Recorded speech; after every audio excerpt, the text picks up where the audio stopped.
Did you guys see that Tucker's going to interview Putin again? He's back in Moscow to interview him again. Let's hear it. Russia, Moscow, where we are now, in February after interviewing Vladimir Putin. We've watched from the United States as the Biden administration has driven the U.S. ever closer to a nuclear conflict with Russia, the country that possesses the world's largest. By the way, when Trump gets into office, mark my words, he's not going to reverse the decision. He's not going to reverse the decision. No way in hell. Nope, he's not going to do it. He's not going to do it.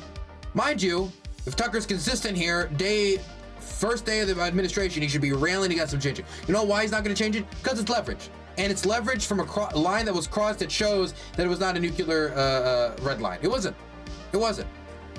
Be clear, like there were GMLRS rocket systems firing over the border near Kharkiv after the Russians expanded the war again with another offensive on the city. Like what? Like almost like a year before we approved the long-range missiles for inside Russia? And when we say long range, we talk about 300 kilometers. So nothing that can reach Moscow. In fact, the Taurus missile from Germany has been held back for that reason, because it has a further range. He's not going to reverse it. I just want people to know that. And if he does, then you got to get ready for the worst case scenario, because there would make no sense behind reversing it then. Largest nuclear arsenal. It has accelerated ever since, and it's reached its apogee so far in the weeks after Trump's election. He is now the president-elect. In that time, just a few weeks ago, the Biden administration, American military personnel launched missiles into mainland Russia and killed at least a dozen Russian soldiers. Wait, what was that it said? American military personnel. American military personnel launched. I had no clue. We have American soldiers on the ground piloting and firing these high. My God. Bullshit. Prove it. Bullshit. Prove it. We help with targeting. That is true. But that doesn't mean we need troops on the ground to specifically no, we give them the coordinates for the medium range missiles. We give them some coordinates for what'll happen is they'll want to hit somewhere. They'll tell us where it is. We'll give them more accurate coordinates because of our intelligence network and our more accurate satellite system.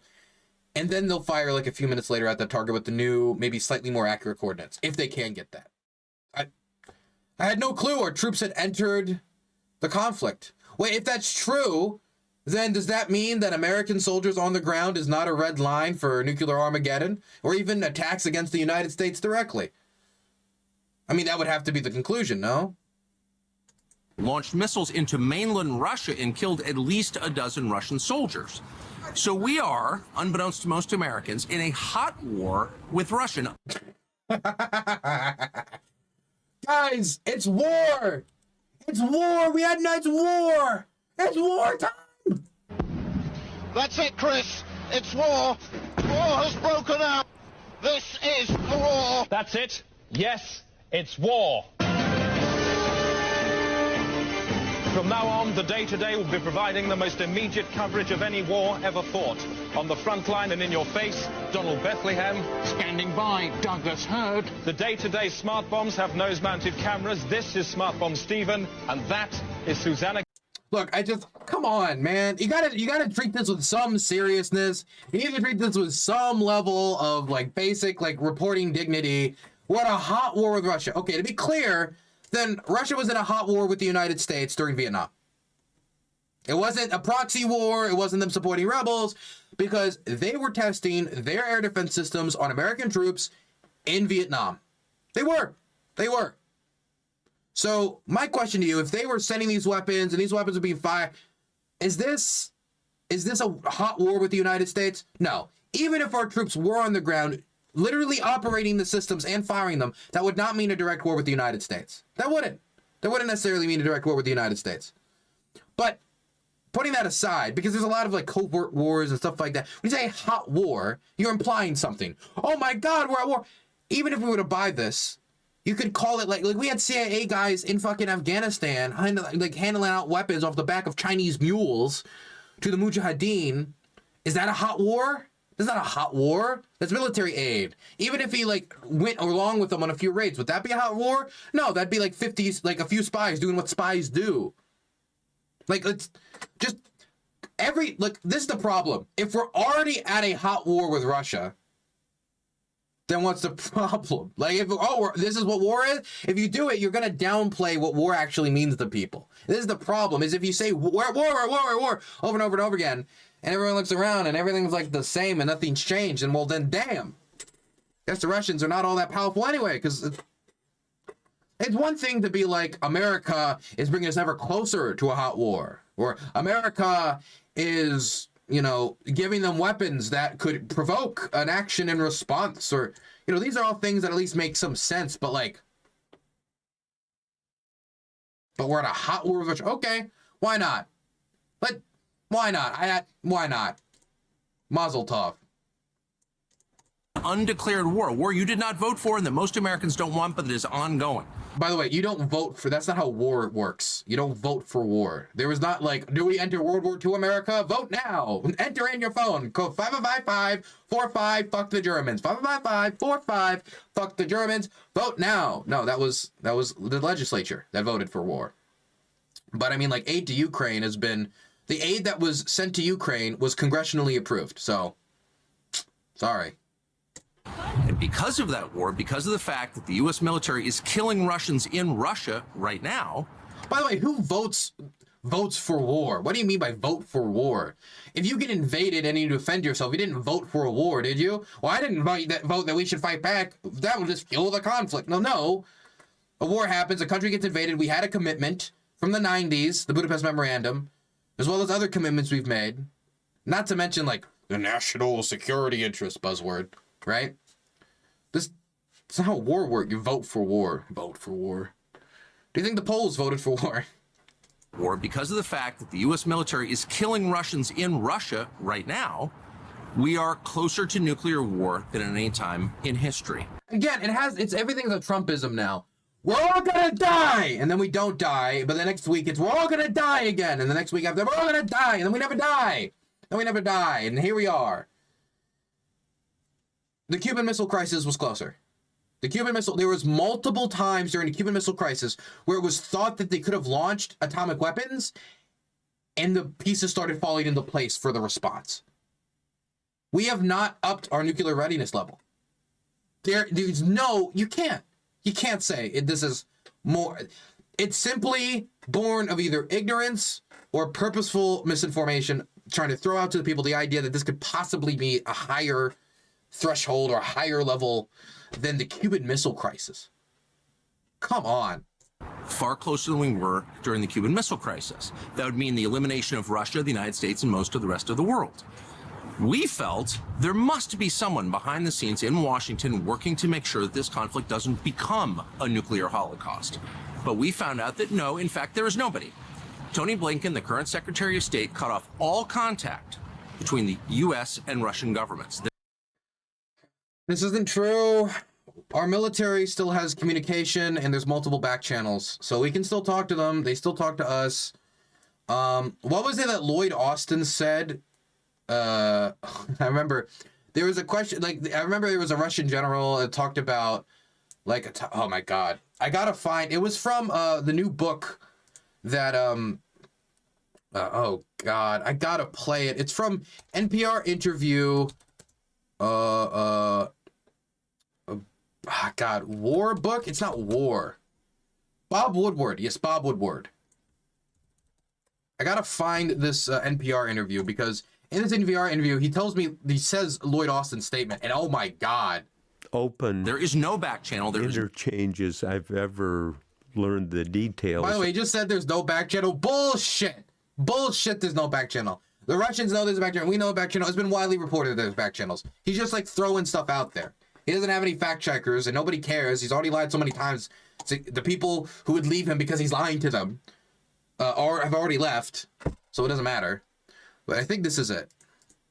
Would be here it kind is. of wonder what really happens in these calls. And so here it goes on and shows. This is a call between Sergei Shoigu, which is the Russian defense minister at the time before he was recently demoted to be replaced with an economist. Recently, it was like 6-8 months ago, something like that, maybe, I forget. Talking to Lloyd Austin, who, for those of you who do not know, is our Secretary of Defense. Who says if you did a 4-star general. this, also here it goes on, and Shogu says, if you did this, all the restraints that we have been operating under in Ukraine would be reconsidered, Austin said. And, quote, this would isolate Russia on the world stage to a degree you Russians cannot fully appreciate. Shogu says, quote, I don't like kindly to being threatened. Austin says, I think in one of the bluntest kind of open interchanges I've ever learned the details of at this high level. Mr. Minister, Austin said, I am the leader of the most powerful military in the history of the world. I don't make threats. Oof. Oof. My God, what a quote. My goodness. But how is that conversation possible if there's no back channel? It's not. Sorry, Tucker. Found out that no, in fact, there is nobody. Tony Blinken, the current Secretary of State, cut off all contact between the U.S. and Russian governments. There is no back channel. There is no conversation. There hasn't been for more than 2 years. That's shocking. How is it? It's just a blunt lie. Just lie after. How is it even possible? No back channel communications for over 2 years. It's not even a believable lie. Meanwhile, most Americans have no access to any perspective other than that granted to them by NBC News and the New York Times. They don't know how close we are. They don't know the Russian perspective. We've been trying for over a year to get that perspective out. Yeah, I can tell you're trying to get the Russian perspective out. Everyone can tell. To American news consumers. We've also tried for over a year to get an interview with Zelensky, the president of Ukraine. We've attacked that from a bunch of different angles. You've spoken to a lot of different people around him, had dinner with them. We've been in talks continuously, and those efforts have been thwarted by the U.S. government. What do you mean it was thwarted by the U.S.? Fuck off. Biden stopped me from talking to Zelensky. No, Zelensky probably doesn't want to talk to you because he sees you say stuff like this and just it's like you can't breathe without lying, Tucker. That's why. If you interviewed Zelensky, it would not be a fair interview. It would not be the rollover you generally gave Putin to just say whatever he wanted. You think Zelensky would be allowed to talk to Tucker the way Putin talked to Tucker, where he's like, basically, shut the fuck up. I heard you got rejected by the CIA, bitch, and then keep going? Right? What do you think Tucker would let Zelensky do that? He'd let Putin do it. I don't think he'd let Zelensky do it. Not considering his base and the audience he's trying to speak to. The American embassy in Kiev, which our tax dollars pay for, told the Zelensky government, no, you may not do the interview. You can talk to CNN, you can't talk to us. So we've been unable to speak to him. Has he ever presented evidence of this? No, don't believe it. Simple as that. Tucker's lied so much, I cannot take his word. He came back to Moscow yesterday to interview the foreign minister of Russia, Sergei Lavrov, the longest serving foreign minister in the world. He's been a part of this government for 25 years. He's been in the diplomatic corps for over 40, and ask him, where exactly are we? Are we headed toward an unprecedented conflict between Russia and the United States? Is there any way to peel Russia back from the east, from the sphere of China, back into the west? Is that alliance permanent? Oh my God. Yeah, man, LaRouche Tucker. And does the election of Donald Trump mean an end to this war, which is reshaping the world, the U.S. economy, the global economy, and risking the life of every person on this planet? Is that possible? We just walked out of that interview. It's absolutely fascinating. It's coming very soon. We hope you'll watch. Wow. I've listened to Sergei Lavrov yap enough to I don't really want to watch him yap to Tucker. I don't think I'm going to watch the interview. I honestly don't. And look, you know, I cover the war in Ukraine pretty closely. I cover a lot of the major media events where people are talking about it. What's the point? It's going to either be the same stuff we got from Tucker, or it's going to be the same stuff we hear from Sergei Lavrov every other time. It's not like people can't just Google Sergei Lavrov and listen to him yap about the war, but we'll see. But I mean, it's like the thing that sucks about this interview is he's not even like pretending to say we need to give Sergei Lavrov like a tough interview. Like, we need to, like, be tough on him on this. No, he's not even pretending to do that. He's just like, we're here to express the Russian position. That's it. We're here to give them a platform to just say what they want to say. Okay. Look, I I understand the idea of wanting representation from one side, making sure they get their side, but you can't do it uncritically. You can't do it uncritically, which is what he did with Tucker largely. And it's probably what I'm going to get from Sergei Lavrov. No amount of media brainwash in the world could ever make me hope that Zelensky triumphs over Orthodox Russia. Hey, moron! Both countries are Orthodox! You fucking brainlet! They're both Orthodox! Both of them! Fucking moron! What am I supposed to do? This is the conservative space on the war. What am I supposed to do with this? What do I even respond to? Spiritually, I just know it's wrong. By the way, the Russian government, they've persecuted Baptists in occupied territory. They've been lynched. They've had their churches shut down and replaced with military bases. But I'm sure Jesus would have want those Baptists to be lynched because they're just too Yankee. You simply do not support a homosexual actor that is locking up churches and bishops. Guess what? Putin's locked up. They've locked up bishops. They've locked up priests, and they've shut down churches. I don't know if Candace Owens is an Orthodox, like nationalist or something. Every Christian must be Orthodox. But the Baptists and the Protestants do not get good treatment in occupied territory. The Russian Orthodox Army is notorious for their treatment of religious minorities. She has less than a surface level. She's not at the surface. She's floating above the surface when it comes to this war. Jesus. It's sad, man. How? I'm not going to support Ukraine.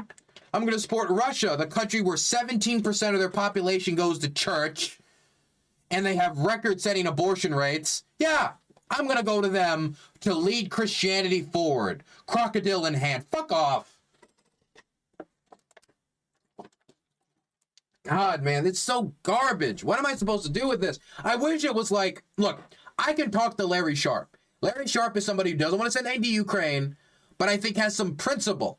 He has some backbone. He believes something, and so I'm able to grab onto that backbone and we can tussle. Because he doesn't believe that military interventionism is going to make the world a safer place, and he thinks it's too expensive for the United States. And so, in this example, we can be like, okay, I agree with you here, here, and here, but I disagree with you that in every single example we shouldn't support our allies because X, Y, Z. Like, we can have that debate. This isn't a debate. It's just lie after lie and talking about a country you know nothing about. The homosexual actor. What the? Zelensky just indicated maybe like 2 weeks ago that he might be willing to support a law to allow men and women to enter a partnership. Not marriage, a partnership, so that gay veterans can bury their lovers when they die on the battlefield instead of letting them rot in storage where they store the bodies. Which was a big issue for LGBT veterans. They're like, whose rights are we fighting for? We're fighting for our own too, aren't we? Like, that's like the closest to the LGBT community Zelensky has gotten. And that made him gay? Makes him homosexual? Or is it because, hey, he dressed up in those heels and did a gay little dance, huh? Okay, what about when Donald Trump motorboated Rudy Giuliani in full drag? Oh, well, no, that was just a joke. Oh, but it wasn't a joke when the comedian instead of the businessman did it. Dude, there's no talk. There's no reason to. There's no rationale here, man. There's nothing here. It's just pure, undistilled, nonsensical propaganda meant to take advantage of minds that have been numbed down to the point where they can't even think. They can't even think for themselves. Their basic critical thinking skills have been broken down.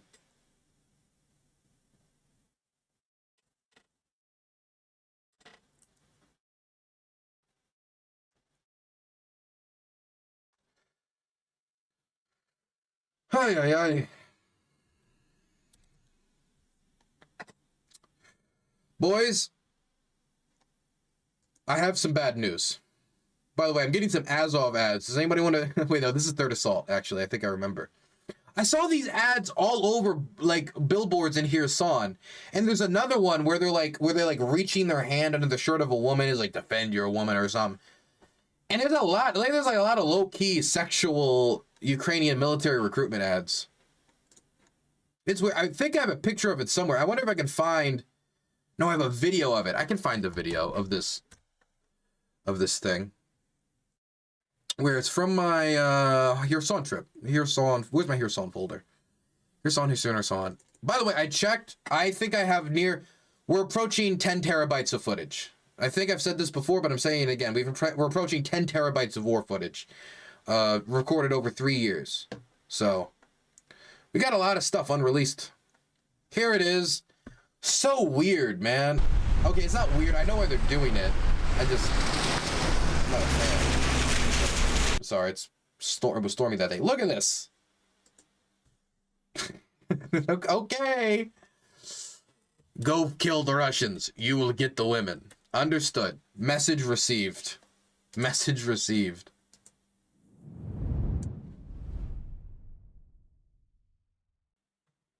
How are you storing the footage? Make sure you back it up just in case. Oh, don't worry. I have it all on a single hard drive dangling by a string on a